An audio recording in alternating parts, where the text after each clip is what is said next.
We were going through cancer, उस time पे entire treatment था उसको प्राइवेट रखा, उसका क्या रीजन था? जब ये ब्लैक डे आया, मैं क्यों हुआ, मेरे साथ क्यों हुआ, वाई वाई आ तो गए, आगे सामने खाई है, पीछे गड्ढा है, अब तो क्या करें। कैंसर एक चैलेंज है, राइट। बट कैंसर के चैलेंज में भी एक बड़ा चैलेंज होता है जो आपने अभी बताया था, कॉस्ट। गवर्नमेंट या पब्लिक सेक्टर में वर्क करते हैं, वहां पर इतना चिंता का विषय नहीं है। अब आता है सवाल, जो लोग सरकारी गवर्नमेंट या पब्लिक सेक्टर में काम नहीं करते, उनके लिए क्या? She is a housewife, a mother of two beautiful kids, and most of all a cancer survivor.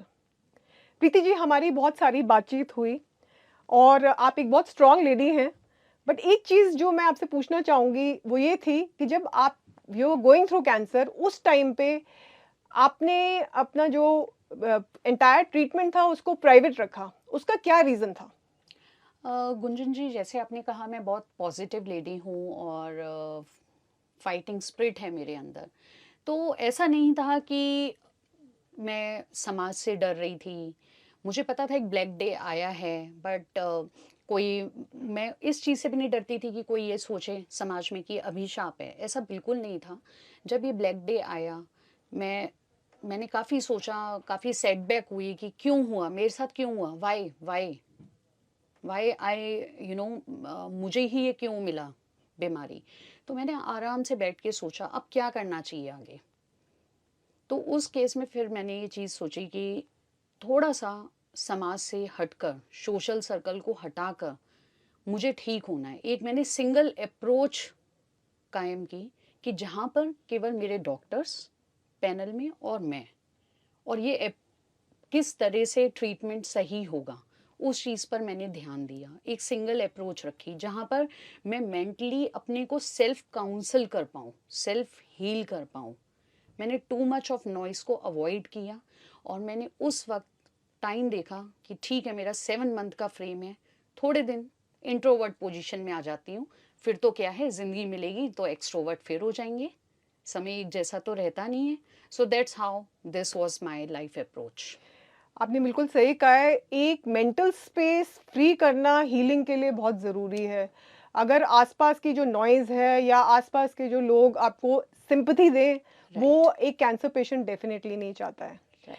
तो जब आपको कैंसर हुआ तो कुछ कठिनाई तो हुई होगी, तो आपने उससे कैसे कोप अप किया?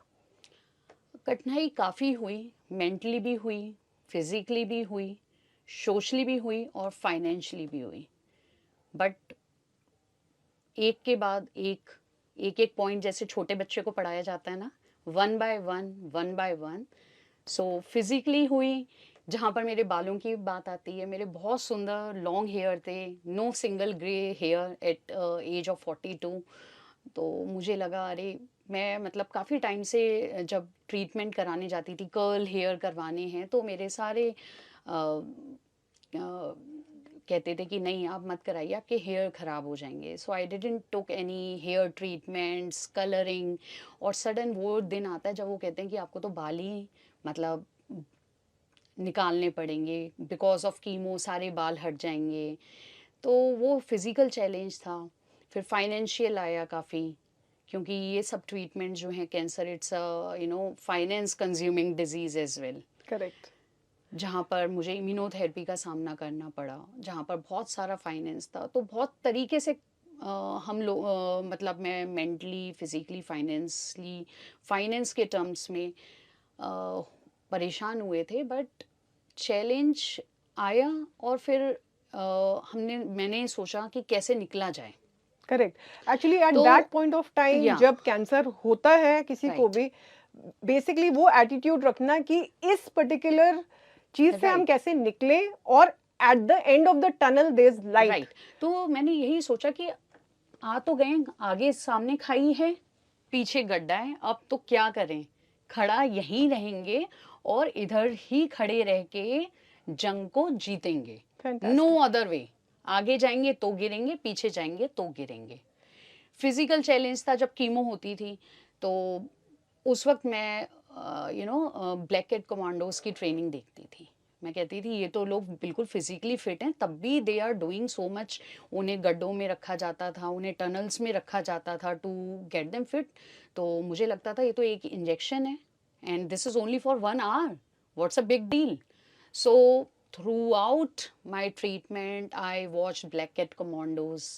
I watched beautiful serials like Mikka Di Vuti. आपने बड़ा अच्छा एक बताया था कि आपके Yes, रूटीन में एक yeah, बहुत अच्छी चीज़ थी जो आप करती थी, right. तो आप ये ज़रूर शेयर करिए। बिल्कुल।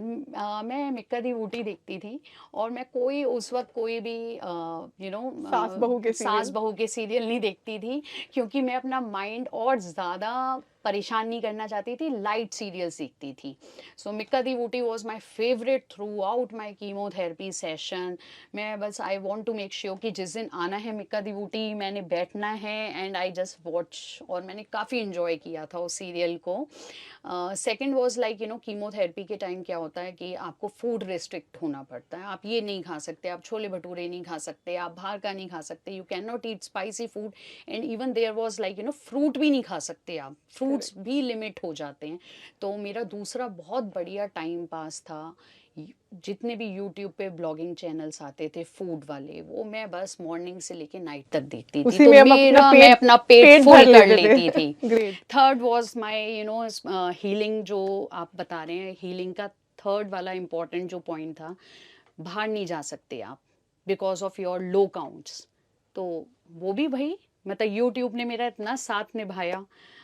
He was my best friend, yes. It was my best friend. YouTube पे मैं सारे स्विट्ज़रलैंड, सारी दुनिया मैंने घूम आए। घूम ली, मुझे 1 मिनट भी रियलाइज़ नहीं हुआ, और उसमें जो मेरे को गाइड करने वाले थे वो मेरे हस्बैंड थे। Fantastic. He use to sit, वो मेरे साथ बैठते थे और कहते थे चल भाई ये स्विट्ज़रलैंड का देखते हैं, चल आज हिमाचल का सीरियल देखते हैं, आज यहाँ का देखते हैं बस से। सो दैट्स हाउ मेरी काफ़ी हीलिंग हुई। एंड जो थर्ड था, जो सबसे इम्पोर्टेंट था, मैंने स्पिरिचुअली भी, मैं पहले भी स्पिरिचुअल वर्ल्ड में काफ़ी पूजा पाठ करती थी, और ज़्यादा मैं डेप्थ में गई। और मैंने उस वक्त जब बहुत 7th 8th मंथ में एंड आफ्टर सर्जरी, जब इंसान की ऐसी हालत होती है कि आप बोल भी नहीं पाते, तब मैंने रामचरितमानस पढ़ना शुरू किया। Fantastic. So at that point of time when my count was very low and I was not able to even sit and एक शब्द भी नहीं बोलने की हिम्मत रखती थी, तो मैंने रामचरितमानस पढ़ना शुरू किया, और 2-2 पेज, मतलब वो 2 पेज पढ़ना भी बहुत मुश्किल था, बट उस वक्त मैंने वो बुक, कहते हैं रामचरितमानस जी की बुक, पढ़ना स्टार्ट किया, और हर रोज़ बनाती थी कि 2-2 पेज पढ़ने हैं। Very good. और एंड वो आपको काफ़ी सारा स्ट्रेंथ भी उसी से बहुत मिला। स्ट्रेंथ मिला, बहुत स्ट्रेंथ कोई मिला एक आपका। ऐसा फैक्टर जिसकी वजह से आपकी हीलिंग जो थी वो काफ़ी फास्ट हुई?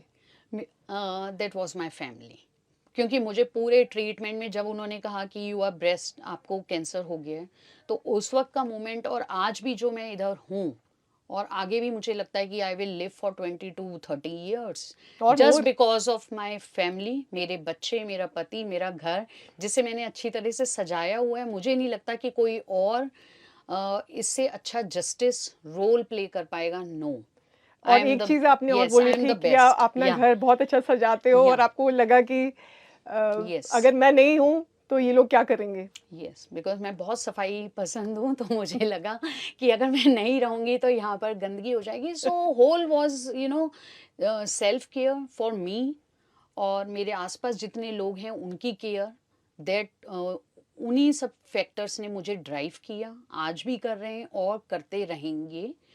और that is the hmm, fact कि अगर आप हेल्दी हैं, आप अपनी फैमिली को हेल्दी रख सकेंगे। बिल्कुल, बिल्कुल। Mentally, spiritually, physically, in all the ways. और सबसे ज़्यादा फिट रहने का तरीका ये है कि आपको स्पिरिचुअल साउंड होना पड़ेगा, और अपने दिल से आपको प्योर होना पड़ेगा, सबके लिए, नॉट फॉर, केवल अपने लिए ही नहीं, सबके लिए प्योर होना इज पड़ेगा। It that easy? या अगर इंसान कुछ भी सोचे तो हो जाएगा, वो पॉसिबल है। और आप अगर इस कैंसर की जर्नी से आपको निकलना है सक्सेसफुली, तो आपको प्योर होना पड़ेगा। करेक्ट। सो व्हाट इज आपको योर। हर के अंदर एक अच्छाई देखनी पड़ेगी, और हर से एक अच्छा लेसन लेना पड़ेगा, चाहे वो आपका कॉन्फ्लिक्ट में क्यों ना आ रहा हूँ। करेक्ट, आई थिंक वो मेंटल स्पेस बिल्कुल खाली होना बहुत ज़रूरी है टू एग्जैक्टली, हील। तो बिल्कुल। मेंटली आप एक वॉरियर हैं, या मेंटल वॉरियर माइंडसेट अगर आप रखते हैं तो आप कोई भी जंग जीत सकते हैं। बिल्कुल। अब मैं ये जानना चाहूँगी कि कैंसर एक चैलेंज है, राइट। बट कैंसर के चैलेंज में भी एक बड़ा चैलेंज होता है जो आपने अभी बताया था, that is the monetary thing, yes. Cost. Yes. उसके बारे में आपका क्या रहा है, और आप क्या एडवाइस करना चाहेंगी? आपको कैसा लगा, कि आपका एक्सपीरियंस क्या रहा, इम्यूनोथेरेपी का एक्सपीरियंस क्या रहा as far as cost is right. Concern, and आपका एडवाइस क्या होगा? देखिए, जहाँ तक अभी मैंने फाइनेंस की बात की, हाँ, ये बिल्कुल है। जहाँ पर कई लोग जहाँ पर गवर्नमेंट या पब्लिक सेक्टर में वर्क करते हैं, वहाँ पर इतना चिंता का विषय नहीं है, क्योंकि वहाँ पर सरकार या कंपनीज कैंसर के लिए काफ़ी कुछ कहा जाए तो 100% देती हैं। तो वहाँ पर पेशेंट्स नहीं डरते। अब आता है सवाल, जो लोग सरकारी, गवर्नमेंट या पब्लिक सेक्टर में काम नहीं करते, उनके लिए क्या? तो उनके लिए आप उस समय का वेट मत कीजिए कि हमें इस तरह की बीमारी होगी। आपको पहले से प्लान करके रखना है कि हम कोई ऐसी लाइफ इंश्योरेंस पॉलिसीज़ लें, जहाँ पर अगर कभी खुदा कभी करे नहीं, लेकिन कभी भी अगर ऐसी चांस आती है, तो आपको फुल कवरेज मिल जाए। मुझे बहुत अच्छे से याद है, अभी रिसेंट टाइम्स हुँ, में मेरे बेटे का एक बहुत अच्छा फ्रेंड है जिसकी मदर को कैंसर हुँ, हुआ था, और बहुत ही ह्यूज अमाउंट था जिसके लिए उनको बहुत ज़्यादा जूझना पड़ा। तो राइट, मुझे लगता है कि पहले से अगर हेल्थ पॉइंट ऑफ व्यू पे ज़्यादा स्ट्रेस किया जाए और उसको हम कैसे मैनेज करें मॉनेटरीली, उसके बारे में सोचा जाए, तो हम कितनी चीज़ों पे खर्च कर हुँ, देते हैं, पिज़्ज़ा पे कर देते हैं, राइट, बाहर जाने पे राइट। कर देते हैं, बट आई थिंक हेल्थ को सबसे बड़ी प्रायोरिटी मान के उसके लिए हमें ज़रूर प्लानिंग करनी बिल्कुल चाहिए। गुंजन जी, आज के लिए जो सबसे ज़रूरी चीज़ है, लोग कहते हैं मेंटल पीस, खुश रहो, पार्टीज करो, बट मुझे लगता है जो कैंसर अब जिस तरह से स्प्रेड हो रहा है, बहुत ज़्यादा बढ़ रहा है, उसके लिए हमें सबसे पहले अपने आप को सिक्योर करना है। फर्स्ट प्रायोरिटी हमारी हेल्थ होनी चाहिए। हमें अपने हुँ, हेल्थ को सुधारना चाहिए, हमें अपनी हेल्थ पे इन्वेस्ट करना चाहिए। हेल्थ पे इन्वेस्ट कैसे करेंगे? अच्छा खाना खा के, जिसमें आपके बाहर के बेवरेजेस नहीं आएंगे, जंक फूड्स नहीं आएंगे, कोल्ड ड्रिंक्स नहीं आएंगी, करेक्ट, जो बच्चे आजकल मेयोनीज खा रहे हैं वो नहीं आएंगी। मैदे को कट डाउन करना है, अल्कोहल को कट डाउन करना है, स्मोकिंग को कट डाउन करना है, as much as you can. Correct, so वहाँ पर डाइट आती है, देन आपका आता है फाइनेंस पार्ट, जहाँ पर आपको पहले से, don't wait for that time कि जब मेरे ऊपर पहाड़ टूटेगा तभी मैं कुछ एक्शन लूंगी, नहीं। Correct. Life is much more important than any other thing. आपको पहले से लाइफ इंश्योरेंस पॉलिसीज लेके रखनी है, जिससे आपका सही टाइम पे क्लेम भी हो सके। या and food point of view से मैं ये मानती हूँ कि जितना हम नेचुरल फूड्स को बढ़ावा दें, like fruits and vegetables, right. That's a better idea. Processed और पैक्ड चीज़ों के लिए ना जाएं, और ये अभी से नहीं, बचपन से ही बच्चों को ये सिखाया जाए कि दे शुड सब्जियां खाओ, फल खाओ, that is the thing which will keep you healthy.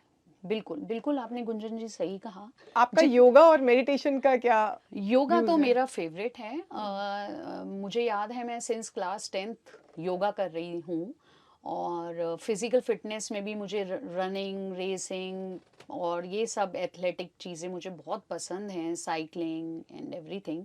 तो जब मेरा ये ट्रीटमेंट चला, उस दौरान तो थोड़ा मैं हल्का पड़ गई थी कि कैसे करूँ, हाथ ही नहीं उठते थे, स्टेमिना ही नहीं था बिस्तर से, मतलब सोने वाला टाइम इतना हो गया था कि दवाई लेके आए, कुछ टाइम 2-3 साइकिल तक तो सब कुछ सही चला। उसके बाद तो बस ऐसा था कि दवाई लेके आए तो बस सोना ही सोना था। बट मेरे अंदर कीड़ा था कि बस मैंने जब भी उठना है तो मैंने योगा स्टार्ट करना है। सो मैंने फिर वो योगा किया, और अब तो मैं जिम भी जाने लगी हूँ, एरोबिक्स भी कर रही हूँ। सो माइंड हेल्दी रखना है, अच्छा खाना खाना है, स्पिरिचुअलिटी में जाना है, ये कुछ कोर चीज़ें हैं जिनसे आप इन सारी कहा जाए बीमारियों से आमना सामना होगा ही नहीं आपका। एंड आपका व्यू क्या है? जैसे डॉक्टर्स बोलते हैं कि आप रिव्यूज़ के लिए आइए, या हम्म। आपका डॉक्टर्स के प्रति जो विश्वास है वो बहुत हाई है, तो मैं जानना राइट। चाहूँगी कि आपका क्या, नाउ दैट आप कैंसर से निकल हम्म। चुके हो, पोस्ट कैंसर आपको क्या लगता है कि क्या करना चाहिए? क्योंकि बहुत सारे लोग कहते हैं चलो हो गया खत्म, राइट। तो they start ignoring their health, वो ध्यान नहीं रखते। तो व्हाट इज योर मैसेज? देखिए, doctors are like godfather to me. Doctors पे आप विश्वास करना चाहिए। जब आपका आप अपनी पोजीशन पे हैं तो ठीक है, जब सामने आपके कोई गुरु बैठा है तो उसकी बातों को मानना चाहिए, and that what I did. और सामने कई बार ऐसा टाइम आया जहाँ पर हमें लगा कि डॉक्टर्स नहीं, थोड़ा हो रहा है हमारे व्यू पॉइंट से, थोड़ा मैच नहीं कर राइट रहे हैं। एंड लेफ्ट जा रहे हैं, बट हमने फिर भी ट्रस्ट रखा, उनको हमने विद ड्यू रिस्पेक्ट डील किया। तो कई बार ऐसा टाइम आया जब मेरी बहुत क्रिटिकल हालत हो गई थी, I was admitted in emergency, but वही मेरा जो रिस्पेक्ट था और कॉन्फिडेंस था डॉक्टर्स में कि ये तो मुझे निकाल के लाएंगे ही बाहर, वही काम कर गया। उन लोगों ने भी पूरा जी जान लगा दी मेरे को हील करने में। तो करेक्ट। डॉक्टर्स के लिए तो उनका मैंने जितना भी उन्होंने बोला, ये मेडिकेशन खानी है इस टाइम, ये डाइट लेनी है, उन्होंने मुझे कहा कि आप खजूर नहीं खा सकते, मैंने नहीं खाया। कई लोग अभी करते हैं ट्रीटमेंट्स में कि डॉक्टर तो बोल रहा है बोलने दो, बट हम तो खाएंगे वो चीज़, बट मैंने अपने ट्रीटमेंट में ये चीज़ नहीं की। उन्होंने जो फ्रूट्स मुझे बोले वही खाए, जो नहीं बोले नहीं खाए, जो डाइट जो मेडिसिन जिस टाइम बोली, जो चेकअप्स बोले। और आज भी after treatment there are routine checkups till 5 year 10 years, वो हम एक दिन भी वेस्ट नहीं करते। Precaution is better than cure. Absolutely. जब कैंसर ट्रीटमेंट होती है तो उसके बाद का जो जर्नी है वो और भी ज़्यादा इम्पोर्टेंट हो जाती है, राइट। और सतर्क रहना बहुत ज़रूरी है। राइट। जिस तरह से आपको रिव्यूज़ के लिए बुलाया जाए, डेफिनेटली डॉक्टर्स के पास जाना चाहिए। डॉक्टर्स हमेशा कस्टमाइज ट्रीटमेंट देते हैं हर पेशेंट को, और राइट। हमेशा पेशेंट का भला ही चाहते हैं। राइट। मैं जब मुझे कैंसर हुआ था तो मैंने एक पॉइंट ऑफ टाइम पे, कैंसर के टाइम पे मैनिफेस्ट किया था। मेरे बेटे की इलनेस थी, मैंने मैनिफेस्ट किया कि ये इलनेस मेरे को हो जाए। फिर फ्रॉम कैंसर टू क्राउन मैंने पैजेंट के लिए मैनिफेस्ट किया, वो हो गया। तो मेरे पास दोनों तरह की मैनिफेस्टेशंस थी, एक थोड़ी खराब थी और एक अच्छी थी। क्या आप मैनिफेस्टेशन में बिलीव करती हैं? बिल्कुल, मैंने मैनिफेस्टेशन किया। अभी मेरा पीछे मुझे लगा शुरू में कि कुछ नहीं होगा, कुछ नहीं होगा, everything will went wrong, but then I started manifestation. मैंने काफ़ी बुक्स पढ़ी, काफ़ी देखा, काफ़ी यूट्यूब से काफ़ी ज्ञान सुना समझा। उन लोगों ने कहा कि आप जैसा सोचते हैं वैसे ही आपकी body is made up of cells. Correct. तो जैसा आप सोचेंगे उसी तरह से सेल्स रिएक्ट करेंगे। तो उसी दिन से फिर मैंने सब कुछ अच्छा सोचना शुरू कर दिया। सब ये सोचने लगे कि ये तो एक नॉर्मल सी बीमारी है और ये भी वक्त निकल जाएगा, ये भी वक्त गुजर जाएगा। और मेरा वेट भी काफ़ी बड़ा हुआ था पहले, मैं उसके लिए भी बड़ी परेशान थी कि मेरा मतलब ट्रीटमेंट से पहले तो मैं बहुत ही, जिसे कहा जाए, हेल्दी। अलग ही लगती थी। बट ट्रीटमेंट के बाद बहुत कुछ गड़बड़ा गया शेप बॉडी का, जो कि फीमेल्स के लिए बहुत इम्पोर्टेंट चीज़ होती है, हर फीमेल के लिए। तो फिर मैंने काफ़ी कुछ हुआ, फिर मैं मैनिफेस्ट करने लगी कि नहीं हो जाएगा। जब इतनी बड़ी बीमारी को हमने हंसते हंसते हरा दिया तो वेट और छोटी छोटी चीज़ें क्या बात हैं। और वो मैनिफेस्टेशन आज भी चल रहा है। हर चीज़ के लिए मैं कहती हूँ कि ठीक है हो जाएगा, और हो रहा है। और उसके साथ एक और चीज़ मैं बोलना चाहूँगी, मैनिफेस्टेशन ऐसा नहीं है कि आप सिर्फ बोल रहे हैं, कर्म भी करना पड़ेगा। तो बोलने से कुछ नहीं होगा, उसके साथ साथ आपको एफर्ट्स भी करने पड़ेंगे। अगर मैं एब्सोल्युटली। वेट की बात कर रही हूँ तो आपको साथ साथ में थोड़ा सा एक्सरसाइज करना एक्सरसाइज भी पड़ेगा। करना पड़ेगा, करेक्ट। कम खाना भी खाना पड़ेगा, कार्बोहाइड्रेट्स कम लेने पड़ेंगे, आपको पानी ज़्यादा पीना पड़ेगा, फ्रूट ज़्यादा खाने पड़ेंगे। Basically you will have to take care of yourself. Yes. You have to take responsibility अपनी बॉडी की, अपनी यस। माइंड की, अपनी सोल यस। की। Yes. That is your yes. Point. Preeti, अब ये बताइए कि how did cancer change the perspective of your life? Cancer ने तो मेरा पूरा 360 डिग्री का पर्सपेक्टिव ही चेंज कर दिया। मैं क्या थी और अब बिल्कुल ही चेंज हो गई। Because of cancer I am here. पहले मैं हर चीज़ से डरती थी, एक फियर फैक्टर था अंदर, डर। कोई भी कुछ होता था तो करूं नहीं करूं, बीच में अटकी रहती थी। कुछ काम करना होता था, अच्छा किया जाए नहीं किया जाए, ठीक है घर पे ही रहते हैं।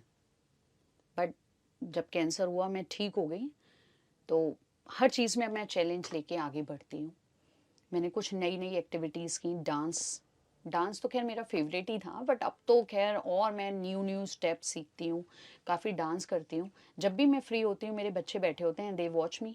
मैंने कहा भैया ठीक है, जिंदगी ना मिलेगी दोबारा। ज़िंदगी ना मिलेगी दोबारा, तो खूब मेरा पार्ट टाइम मतलब टाइम पास करने का तरीका डांस है, कुकिंग है, बहुत सारी कुकिंग मैंने की है स्टार्ट, अलग अलग तरीके की, और भी बहुत सारी चीज़ें हैं मेरे माइंड में।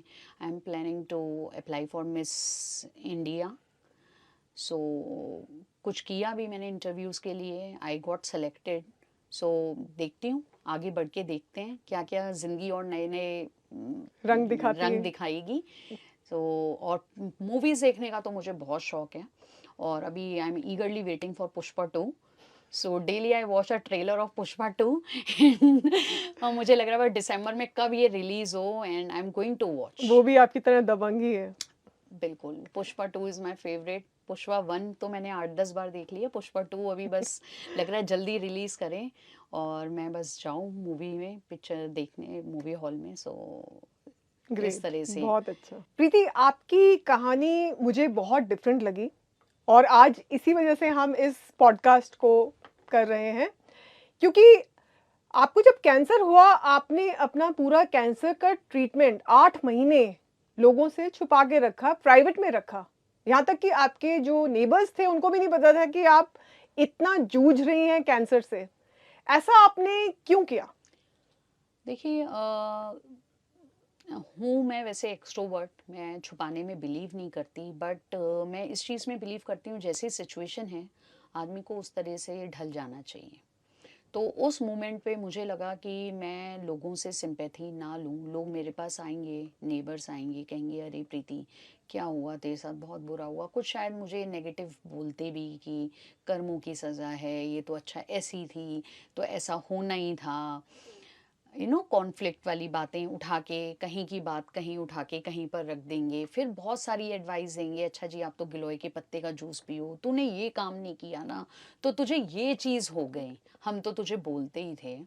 तो ऐसी बहुत सारी बातें हैं जिनको मुझे पता था कि ये मेरे कानों में आएंगी, और उससे शायद मैं डाउन फील करती, मुझे कोई ऐसा मोटिवेशन नहीं मिलता कि जो कि मेरे ट्रीटमेंट में मुझे हेल्प करता, राइट। तो इस वजह से मैं कैप भी पहन के जाती थी, लोग एज्यूम करते थे, और माइट भी बहुत लोगों को समझ भी आ गया होगा कि वाई शी, पहले तो इसके बहुत लंबे बाल थे और अब ये सडन ऐसे दिन भर कैप लगा के क्यों घूमती है। लोगों को समझ आ गया तो मुझे लगा आ गया है तो आ गया है, बट मैं अपने मुंह से बोलूँगी नहीं, जो कोई भी दुनिया समझ रही है समझ रही है। मेरा फोकस ये है कि मुझे इस वक्त एक सिंगल राह पे चलना है, मेंटल पीस बनाए रखना है, और मुझे सिर्फ अपने डॉक्टर की सुननी है और अपने आप को ठीक रखना है। मेरे जो फैमिली मेम्बर हैं मुझे जो कह रहे हैं मुझे वो करना है, और मुझे अपनी सुबह से लेके रात तक की ड्यूटी को निभाना है, अपने बच्चों को देखना है। तो मैंने बाहर की बातों को काफ़ी कुछ छुपाए, अपनी बातों को छुपा के रखा, और वही एक चीज़ थी जो कि मैं 8-9 महीने में बिल्कुल परफेक्ट आपके सामने खड़ी हूँ। मुझे लगता है उस सिचुएशन में जब आप थे तो क्योंकि लोगों ने ज़्यादा आके इंटरफेयर नहीं किया या आपको कुछ बोला नहीं, आपकी हीलिंग भी थोड़ी सी फास्टर फास्ट हुई। हो गई एट क्योंकि the end of the day it is not sympathy that is required. I think एक कंपैशन और एक एम्पैथी चाहिए कैंसर पेशेंट्स को, और वो एम्पैथी आपकी जो क्लोजेस्ट लोग हैं वो ही दे पाते हैं। तो आपको उन्हीं लोगों को अपने आसपास रखना चाहिए जिनसे आपकी हीलिंग फास्टर हो। आपको उसी सिचुएशन को क्रिएट करना चाहिए जिससे कि आपकी हीलिंग फास्टर राइट, हो, आपका माइंडसेट स्ट्रांग राइट, रहे, जो कि राइट, आपका हमेशा राइट, रहा। राइट।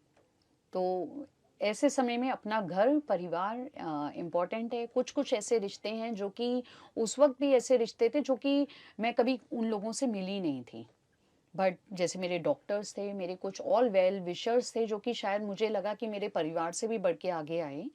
तो हमें ऐसे समय में ऐसे लोगों को ढूंढना चाहिए जो कि हमारे काम आए, जो हमारे एफर्ट्स को सराहें और कहें कि तू अच्छा कर रही है, करेगी और ऐसे ही करती रहेगी।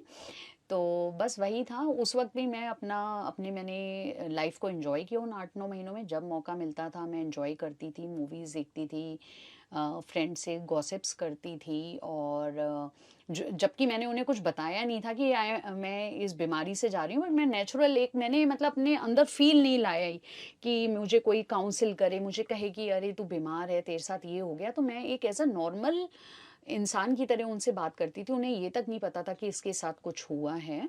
तो मेरी यही लाइफ रही, और डांस, और मैंने घर के डे टू डे एक एक काम को अपने आप किया। मुझे ऐसा लगता है कि कैंसर हीलिंग में सबसे बड़ा हाथ अगर आप बोलो किसी का हो सकता है तो वो आपका अपना हो सकता है। बिल्कुल। अगर आप स्ट्रांग हो तो आप हील करोगे, आप मेंटली स्ट्रांग रहोगे तो आप हील करोगे, आप राइट। हील करोगे तो आप हेल्दी रहोगे और राइट। अपने पूरे परिवार को देख सकोगे। राइट। प्रीति, मैं आपके लिए एक बात बोलना चाहूँगी। I survived because the fire inside me burned brighter than the fire around me. Thank you for being on this podcast and enlightening our viewers about thank you. this cancer journey. Thank you. Thank you.